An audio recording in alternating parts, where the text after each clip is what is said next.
Hello everybody and welcome to the Glow and Go show with Zara. It's Thursday again and I am back again. Oh my gosh, doesn't the time fly?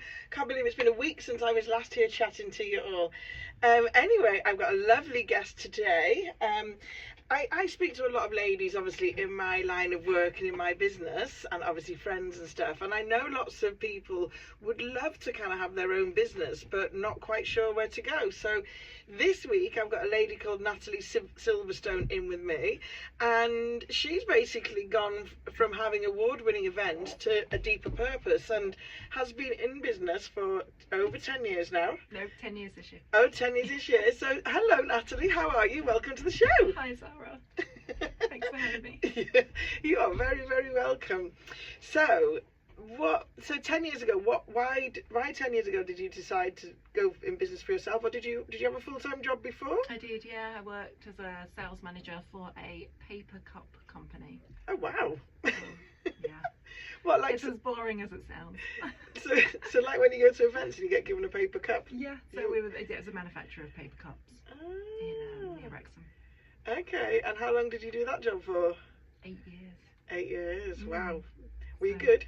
Yeah, I'm great at sales. I love people. I'm a people person. So, yeah, I did enjoy it actually. But obviously the product was a bit boring. But I just couldn't. I knew that I wanted to start my own business. Okay, so was it working for somebody else and then you thought, I could do this? No. I've always known in myself that I wanted to do something for myself, and I never knew what. I mean, when I finished uni, I really, really wanted to start my own cleaning company, and then I was going to do like an ironing company. There was so many ideas. I've always had ideas for businesses. Yeah. I have got that kind of mind. Yeah. But I never had the money, and I never had the confidence back then. Yeah. When I was 20 to go, yeah, I'm going to do this. It wasn't until I would have been 33. I'm showing my age now. So I would have been 33, and I was actually planning my mum's 60th birthday with my sister, and we were looking at getting a photo booth for the party. And my partner at the time said, "Why don't you have a photo booth business?" And I said, "Oh God, no." I said, I just said, they're old. They've been around for years. I remember my best friend from school had one at her wedding like 7 years previously.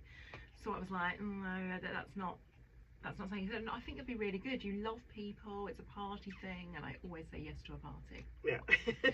So yeah, I researched it, and the selfie mirror booth had just been launched in America. What's a selfie mirror booth? Have you never used a mirror booth at a wedding or I don't think I have. I've been in a photo booth. Okay, so the mirror booth is just one big mirror, so you actually have your photo taken at the mirror, so it's fully animated. It's the same way a photo booth works, but instead of going inside, you go up to it as a full-length mirror. Oh wow, it takes a photo booth. Yeah, so I bought a mirror booth, and I bought a classic booth, and it kind of went from there. It kind of spiraled. I got really I enjoyed it. I got well known in the wedding industry. We went on to invest in different products, so arcade machines, dance floors, ice cream trikes, all sorts. Until I was like, I don't have any more room in the lockup. So you ended up then becoming an events company then? Yeah. It was an entertainment hire. Entertainment hire. So did you go with the booth, or did they just hire the booth? At the very beginning, yeah, we were going everywhere. Okay. I say we because my partner did all the heavy lifting. Yeah. I am a woman in a man's industry, so yeah, he was the guy that carried all the heavy equipment, okay. And I was the fun booth attendant. So we were doing Friday night, Saturday all day, Saturday night, Sunday all day, Sunday nights. For the first, I'd say 2-3 years, it was hard work. Yeah, I can imagine. But it needed to be that way. It needed to be us, to obviously make it financially viable. Yeah. And then we were just about to hit our biggest year, and then COVID hit. Yes, the goddamn COVID damaged so many businesses, didn't it? Yeah, unfortunately, in the wedding industry, we lost customers overnight. I mean, I was actually preparing for a wedding the next day at a local hotel, and it was about 7 o'clock at night. I got a phone call to say the wedding's not going ahead. I felt so awful for the bride and groom. Yeah. It was the worst one, because it was the first one, and I was like, they're actually at the hotel excited about their wedding day the next day, and they got told it's not going to be able to go ahead, and then I was told as a supplier it's not happening, it's gone. And then from that moment it was just continuous for months and months and months of brides on the phone crying to me and postponing weddings and changing the date, and it was relentless. Yes. I'd just given birth. I was a new mum at the time as well, so I had my new little girl who's now 6. So I was trying to deal with keeping the business going, just by postponing weddings, and that would have meant all of your income stopped then, hasn't it, overnight? Completely stopped. Did everybody just reschedule then? It was constantly rescheduled. So from 2020 to 2022, when we finally could actually open up fully, we worked back to back. We were doing 20 to 30 weddings across one weekend. So we would start. Oh my God! We would literally. My daughter was like 2, and we would just like bung her in the van at like 4:30 in the morning, and then just go to each venue and doing the drop-offs, whether it was games or the arcade machine. And it was just it was great because all the money came back in the sense of, you know, obviously we were able to like live again. But it resulted in a near nervous breakdown, shall I say. I'm not surprised. It wasn't good. So I at that point I decided I can't do all this. I need to get staff to help. We were able financially then to bring some staff into the business, so that allowed me more time away from it. And then so they could kind of man the booths, so to speak. I mean, I had staff already doing that side of things, but more the deliveries. Okay. Loading the vans, going out and doing the sort of just drop-offs in the day. Because I was still doing all that. I had staff that were working at night for me now. But I was still doing the deliveries, so I got delivery drivers basically to then take over that side, so that I wasn't doing it all. Gosh, but I bet you had lots and lots of fun doing it. At the start, it was hard work. But I've been to some amazing venues, like absolutely gorgeous. Even when I talk now, I don't talk about how you drive. If somebody says, "Oh, where's this place?" I always go, "Oh, do you know Nonsmere Hall? Or do you know Thornton Manor?" And they're like, "No," and I'm like, "Oh right, well it's near there." So I always give directions based on wedding venues. So that's fun. I mean, I think that is one thing about going into business, isn't it? If you want your business to succeed, you have to graft, don't you? And in the beginning, you pretty much graft on your own, don't you? And 100%. You need to be willing to work. Because you need to keep your costs down to get that profit coming in, and depending on the type of business. So if you start a business where you've had to outlay lots of money to get the equipment for you booths, you kind of got to get that money back in first, haven't you? Do you know what I mean? Before you can get to a position where you kind of go, okay, I've got all my equipment now, we've got a reputation now. Now the staff can come in and give us a bit of time to free up without COVID coming in and ruining absolutely everything for everybody. So but your business is still going, isn't it? What's it called? Still going. Glamour Events. Glamour Events. So 10 years in October it will be. I'm really proud to say that for the last 3 years we've won the North Wales Wedding Awards. That's brilliant. So that's made me very proud. To think that I built something that is able to sort of run alongside now my new passions. Oh my gosh, I think we're going to pause there and we're going to play a song, because we'll get onto the new passions after this. And Natalie has chosen this song, and apparently this was All Saints' first ever track released. Okay, we're back again. So those are Natalie's song choices. If you're just tuning in now, I've got Natalie Silverstone in the studio with me, and we're basically just talking about life, being in business as a lady, and really her journey, really the ups and downs. So we were just talking about your business. Is the Glamour Events? I'm going to say the Glamour Room, then Glamour Events, and it's pretty much different types of photo booths and ice cream trolleys, and she's showing me a book and that ice cream looks good. But you have said, you've mentioned that you do arcade games. I like the big what's that game called? Connect 4. I played that with my niece once on the pier. She's too good for me. That's love cute. a neon. neon signs, Talking about all neon. sorts. The bonuses of having your own business obviously is you have the choice of how much money you're going to make, how much hours you're going to work. You don't listen to another boss. But the downside of a business is you can be working all the hours to make it work. But you have brought staff in. I have. But what made you? Because you've kind of mentioned, so this the glamour event is still going, isn't it? Still going strong, still winning awards. What made you then, in the middle of all this craziness, and you've had a child? What made you then think, oh, I think I'm going to do something else as well? Yeah, it's a good question, yeah, so life happens. I actually got pregnant with my second child, Sydney, who's now 2. Whilst I was pregnant, my sister, who is only 11 months older than me, and someone I look up to, she lost so much weight. Like, she's always been larger than me. She won't mind me saying that. And she just looked fantastic. She lost, I think it was like over 4 stone in total. Wow. And she was doing something called Herbalife, which at the time I'd never heard of. But I kept seeing her on social media. She was looking fantastic. She was going to lots of events, looking gorgeous, meeting new people. And I asked her, you know, what is it that you're doing? And she told me, and I was like, oh, is it one of those things that people say? Is it network marketing? Or at the time I would know it as MLM. And she was like, yeah, but you don't know anything. Well, in business you meet a lot, and I instantly was like, well, that's brilliant, and I'm so pleased for her, but I was like, it's not for me. Yeah.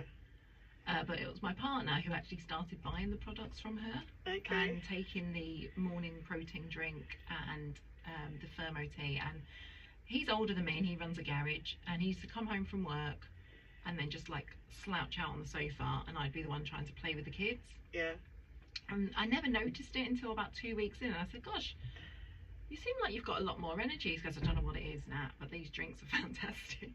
And I was like, really? And he's like, yeah, it's really working for me, and it's convenient because I don't get out for lunch. So he was just having a protein drink for lunch, basically, instead of grabbing some rubbish off the sandwich van. Yeah. So I said, okay, well, when I've had this baby, I'll start doing this morning protein drink. So I did, and honestly, I've never felt better.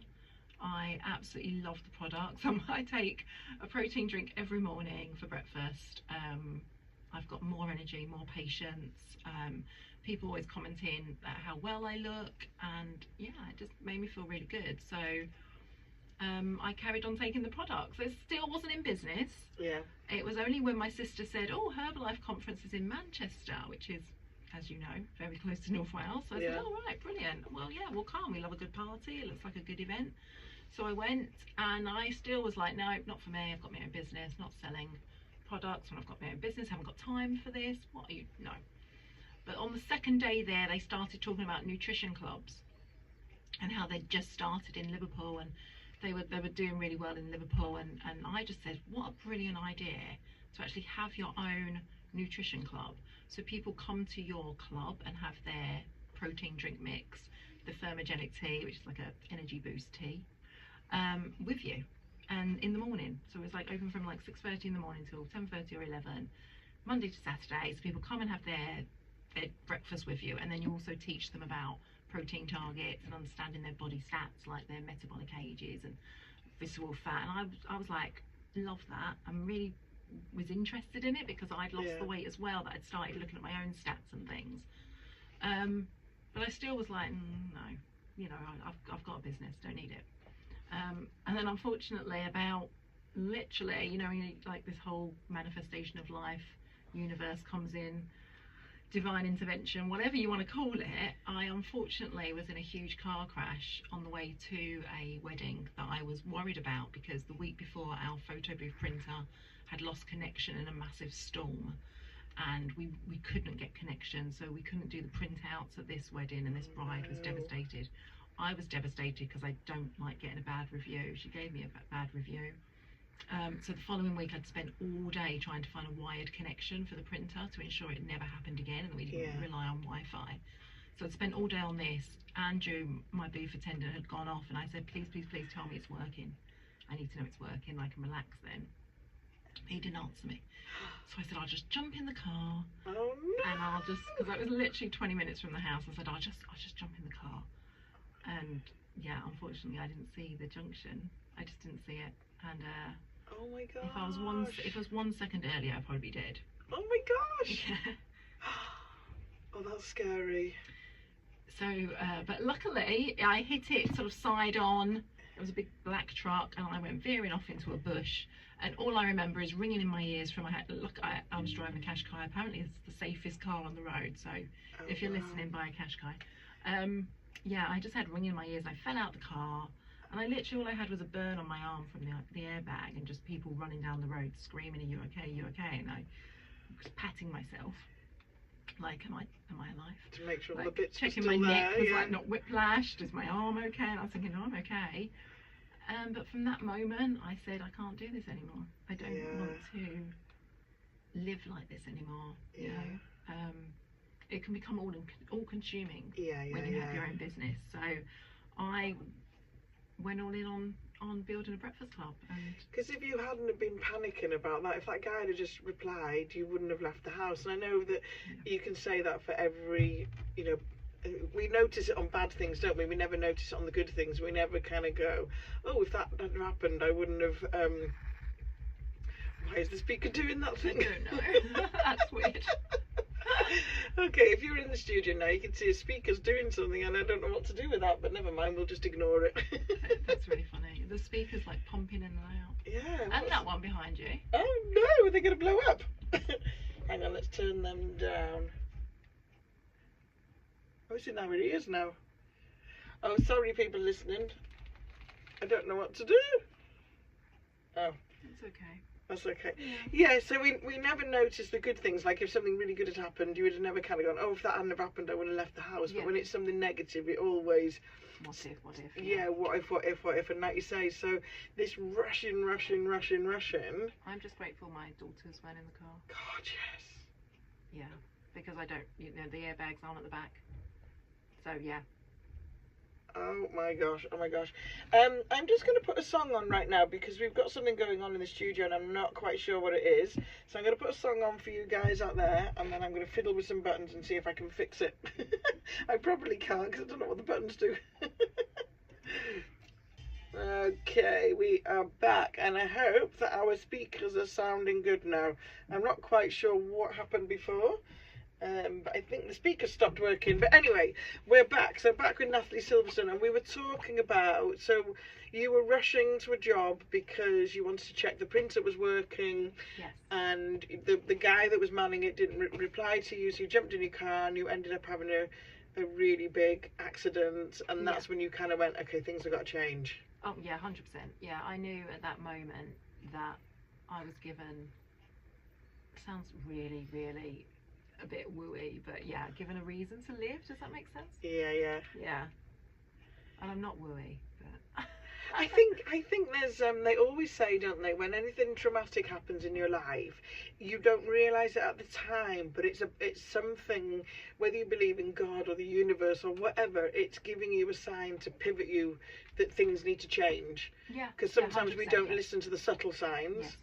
And it needs to be quite a dramatic one. Sometimes you think, Jesus, why did it have to be so dramatic? But, you know, so you realise that you needed to change the way you were living because it was too much.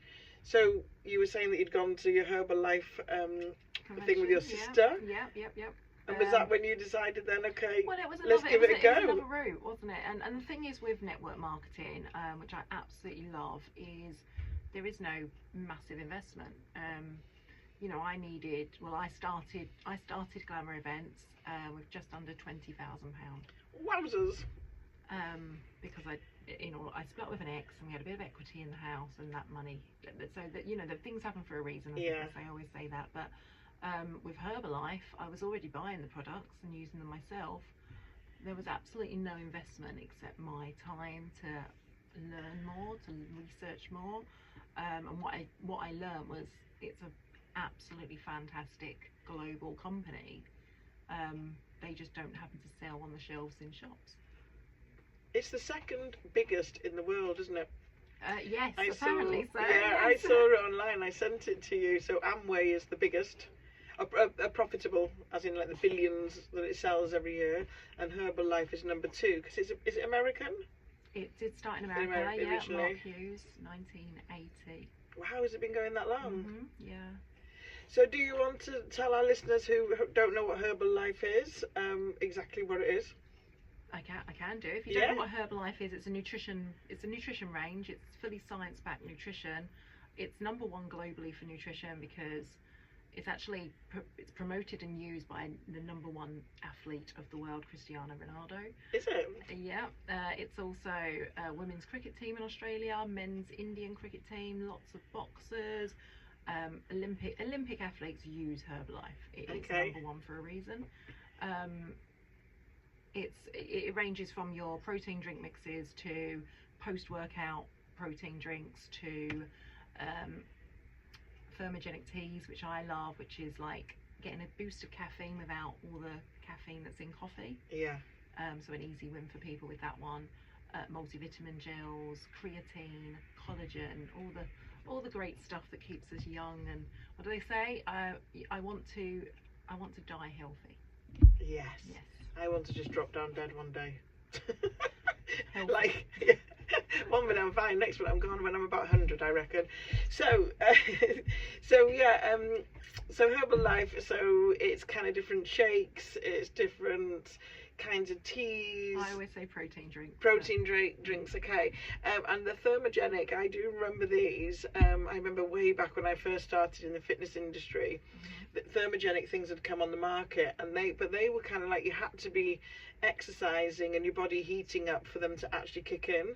But they've advanced now, haven't they? Yeah, they have advanced. And for those people out there, I can't drink caffeine, and I remember having these thermogenic tablets once, and they were actually made out of green coffee beans. Yes, green tea. So it was made before the coffee had gone through all the processes.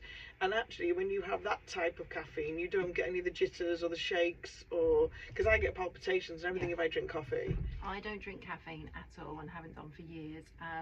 There's 8 milligrams of caffeine in the thermogenic teas, which compared to an average cup of coffee, you wouldn't believe how much caffeine is in an average cup of coffee. How much is in there normally? Anywhere between 400 to 500 milligrams. So 8 compared to 400 to 500. Oh my gosh, no wonder. I can still only have 1 a day, so I have it in the morning and I get like a sustained little boost, and it lasts me till early afternoon. But I can't have more because caffeine does give me a headache. Okay. But yeah, for me it's brilliant and it's delicious. And so you decided that this was going to take you into the wellness industry. Yes. And set up breakfast clubs. I was going to set up my own breakfast club in my community in Broughton. How cool is that? So almost like, I mean, we've all heard, haven't we, of like the Slimming World clubs where you just turn up and everything. So kind of, is it not working? Oh no, our sound isn't working. What's going on? Okay, hold on. Let me put a song on and I'll come back and find out what's going on, if anybody can hear us. Okay, we are back again. I hope we've sorted it now. The thing is, in the studio, everything sounds perfect. The music sounds perfect. The microphones sound perfect. We can't actually hear what's being listened to through radio. So hopefully now you can all hear us perfect. So after your last journey into working with women, you've gone even further now, haven't you? Working with women, and you've opened a franchise called Sisterhood. Yeah, I've launched just the end of last year. We've got a network in Chester for women called Sisterhood. I've been to the Sisterhood events and they are brilliant, I have to say. So this is where, for listeners that don't know, this is where women who already have a business or are thinking of starting a business come and mix with other women in the same position and share. 100%, yeah. It's very just a relaxed environment. So if you have never done networking before in business, it can be quite intimidating for a woman, and especially a woman who is not in full business or has a side hustle, as we call it, or a sideline that they're just trying to sort of build up.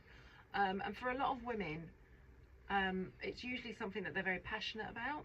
And so it can be quite intimidating when they're surrounded by, air quotes, men that think that it's not a business. Yes. It's just, it's candle making, or it's whatever. Yeah. No offense to candle makers.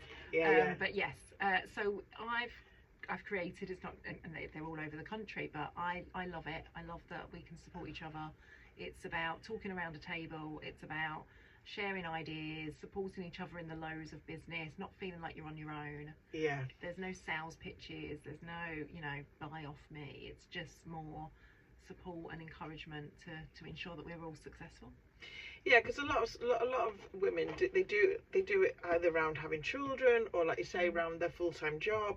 Quite often it's something they love doing, and then they think, like you say, it could be love making candles, and then you think, I wonder if I could turn this into a business and make a bit of money, and then could I turn it into a really profitable business?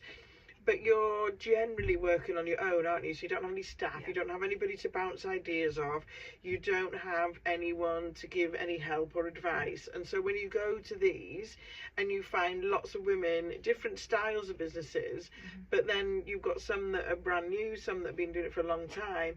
I know when I first started going to networking events, and I was promoting pole dancing parties, Oh, wow. and that was with the BNI. Oh, yeah, been there, done that.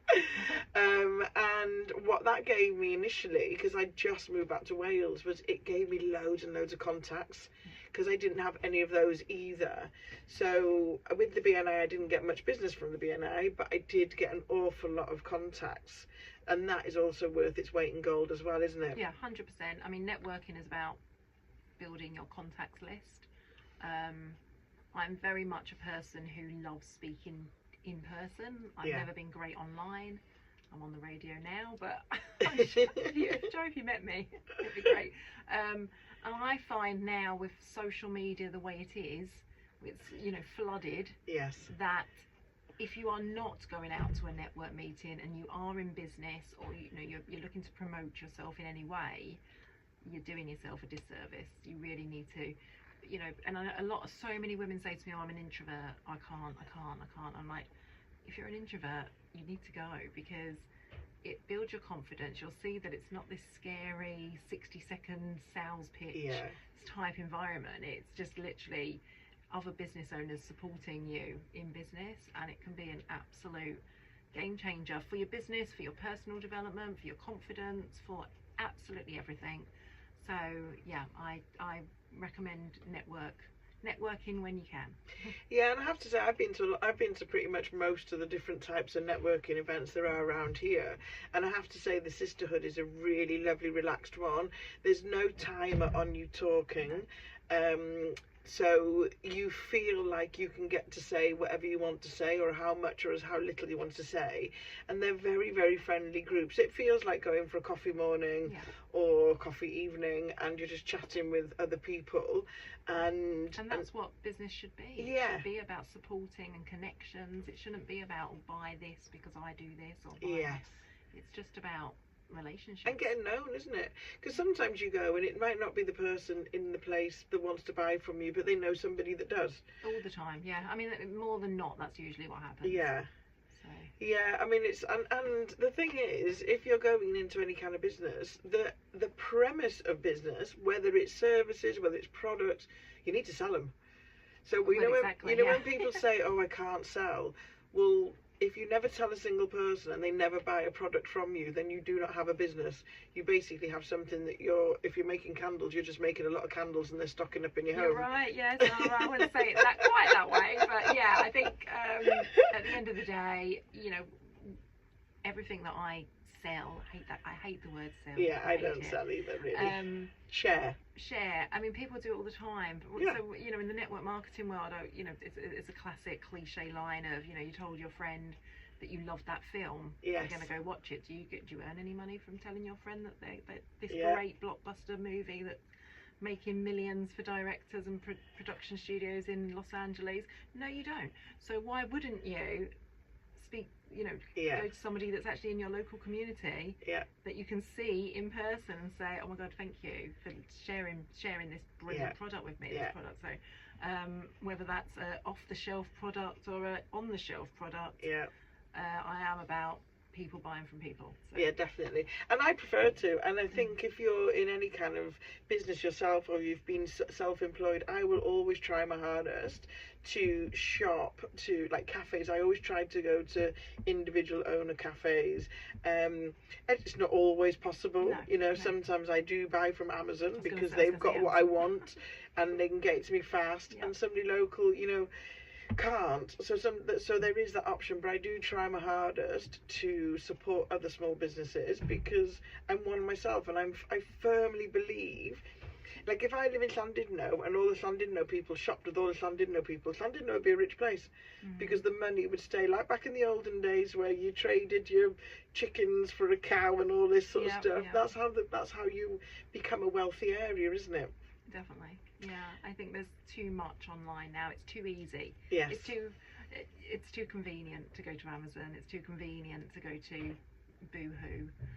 And I think that there's the sites that are the super cheap ones. I don't do it anymore because I've just had rubbish, and I think, do you know what? You've just wasted money. I would have been better going to that person down the road and saying, "Can you make me a dress? I want a white dress." It would have cost me more money, but I probably would have chucked it in the bin 5 minutes later. Exactly. But yeah, networking is where you meet the people, isn't it? And it does put you out of your comfort zone. It can, 100% it can do, but especially if it's something you've never done before. But this is how you grow and make new friends and your business grows. Exactly. In anything, even just if you wanted to make a new friend, sometimes you have to step outside your comfort zone and just start chatting to somebody you like the look of on the park bench. I'm not a weirdo, but... I do chat to people on the park bench. Right? And you're now your next kind of goal. So the events company's running now in the background, isn't it? But for you personally, you want to get more into this group of wellnesses. I mean, since being in Herbalife and sort of getting back into women in business space, I very much love it. I love seeing women thrive. I love it when you find out something that you didn't know about yourself. So recently for me, I've met a lot of women that do a lot of like sort of inner self work and understanding why you do the things you do, which is, it's basically personal development, but more from a spiritual sense. And other women that I've met, and they're promoting motivational courses and resilient courses and understanding your colours and your colour personalities and all these fantastic things that are happening around us that aren't just Netflix or grabbing a Domino's, and so for me, my passion is to bring all the wellness and that sort of side of life that I've discovered over the last 2 years into my own home. So I feel, which was the Breakfast Club, is now known as the wellness space.